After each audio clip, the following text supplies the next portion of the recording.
Hi hello. आज आम्ही बनवला होता ढोकळा. त्यासाठी मी ढोकळा बऱ्याच वेळा बनवलेला आहे, पण एकदम पहिला माझ्याकडून ज्या ज्या चुका होत होत्या त्याही तुमच्याबरोबर मी शेअर करणार आहे. त्यानंतर आपण बेसन पीठ घेतलेलं आहे. मी बेसन पीठ नेहमी हे चाळूनच घ्यायचं. चाळून घेतल्यानंतर काय होतं, त्याच्यामध्ये गुठळ्या नाही होत. चाळून घेतलं ना एकदम हलकं होतं ते पीठ. असं चाळून घ्यायचं. त्याच्यामध्ये हळद, चवीपुरतं मीठ, अर्धा चमचा साखर आणि अर्धा लिंबू टाकून आणि 1 चमचा रवा टाकला आहे मी याच्यामध्ये. तुम्हाला जर रवा नको असेल पण रवा टाकायचा, छान छान होतो ढोकळा. आणि मी ऐवजी तुम्ही दही पण टाकू शकता. माझ्याकडे दही नव्हतं म्हणून मी लिंबू टाकलं आहे. त्याच्यानंतर थोडं थोडं पाणी टाकून हे मिक्स करत जायचं. हे मी 1 ते 1.5 मिनटं तरी मिक्स केलेलं असेल. त्यानंतर मिक्स करत हे थोडं थोडं पाणी टाकून मिक्स करायचं. मला हे अर्धी वाटी पाणी लागलेलं आहे. तुमच्याकडे जर प्रमाण जास्त असेल तुमचं तर तुम्हाला जास्ती लागू शकतं, किंवा बेसनात पण त्याच्यामध्ये फरक असू शकतो.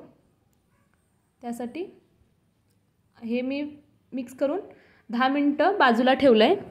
आणि मी हे ढोकळा बनवणार आहे कुकरच्या डब्यामध्ये. तुमच्याकडे जर पातेलं असेल किंवा अजून कुठला डबा असेल तर त्याच्यामध्ये बनवू शकता तुम्ही. मी कुकरच्या डब्यामध्ये बनवणार आहे. त्या कुकरच्या डब्याला मी व्यवस्थित तेल लावून घ्यायचं. व्यवस्थित तेल लावून घेतल्यानंतर मी हा ढोकळा कुकरमध्येच बनवणार आहे. त्यासाठी कुकरची शिट्टी काढून घ्यायची.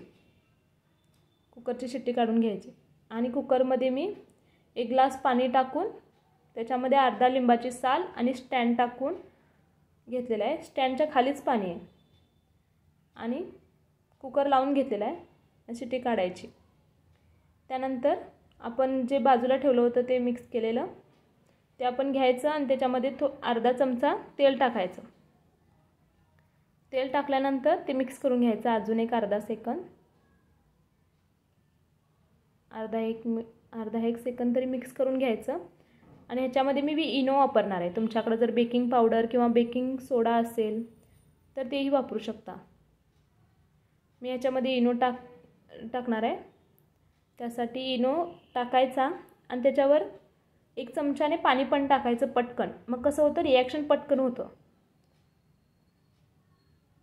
टाकल्या त्याच्यामध्ये इनो टाकायचं आणि त्याच्यामध्ये पाणी टाकायचं.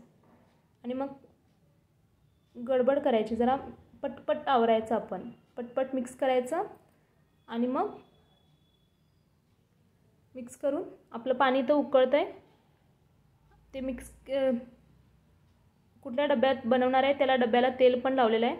मिक्स करायचं पटपट. त्या डब्यामध्ये ते मिश्रण सगळं ओतून घ्यायचं आणि टॅप करायचं. आणि मग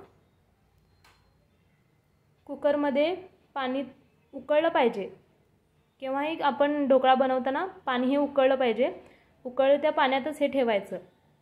आणि ते पाणी गॅस पण आपण मोठाच ठेवायचा. 2 ते 3 मिनटं गॅस मोठा ठेवायचा. आणि 10 मिनटं आपण हा बारीक गॅसवर ढोकळा शिजवून घ्यायचा. 10 मिनटात बनलेला आहे. आपण बघू शकता किती छान फुगला आहे. आणि बघा कलर पण किती छान आला आहे. चाकूच्या साहाय्याने आपण हा ढोकळा काढून घ्यायचा. आणि मग आपण फोडणीची तयारी करूया. बघा ढोकळा किती छान स्पॉन्जी झालेला आहे बघा. त्यानंतर एका छोट्या कढईमध्ये मी तेल घेतलं आहे. तेल टाकून त्याच्यामध्ये जिरं, मोहरी, कढीपत्ता आणि मिरची टाकली आहे. त्याच्यामध्ये तुम्ही या पाण्यामध्ये 1 कप पाणी टाकलं आहे मी याच्यामध्ये. आणि चवीपुरतं मीठ टाकायचं. अर्धा चमचा साखर टाकायची. याच्यामध्ये पण लिंबू टाकू शकता तुम्ही. आणि मग ढोकळा कापून घ्यायचा. इकडं कापून घेतल्यानंतर बघा किती छान झाला आहे. कलर पण बघा किती छान आला आहे. एकदम बरोबर प्रमाण झालं आहे त्याच्यामध्ये. बघा किती छान झालं आहे स्पॉन्जी. व्यवस्थित किती आपल्याला मोठे काप पाहिजे असेल तर मोठे कट करून घ्यायचं. आणि मग कोथिंबीर ह्याच्यावर पसरून घ्यायची. कोथिंबीर पसरून घेतल्यानंतर आपण जर छोट्या छोट्या टिप्स फॉलो केल्या ना तर आपला ढोकळा एकदम असा परफेक्टच बनेल. बघा, हा बघा किती छान जाळीदार एकदम झाला आहे, एकदम मऊ झाला आहे. हा दाताला चिकटणार पण नाही आपला. किती छान झाला आहे बघा ना. ह्याच्यावरती आपण कोथिंबीर पसरून घ्यायची आणि मग ते आपण तडकाचं पाणी केलेलं आहे ना, गोड पाणी, ते पण ह्याच्यावर घालून घ्यायचं. पाणी घातल्यानंतर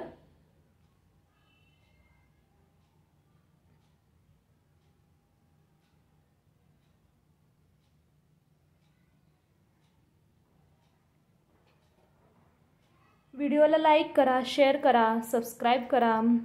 व्हिडिओ बघताय, सबस्क्राईब नाही करत. चला तर बाय. पुढच्या व्हिडिओमध्ये भेटूया.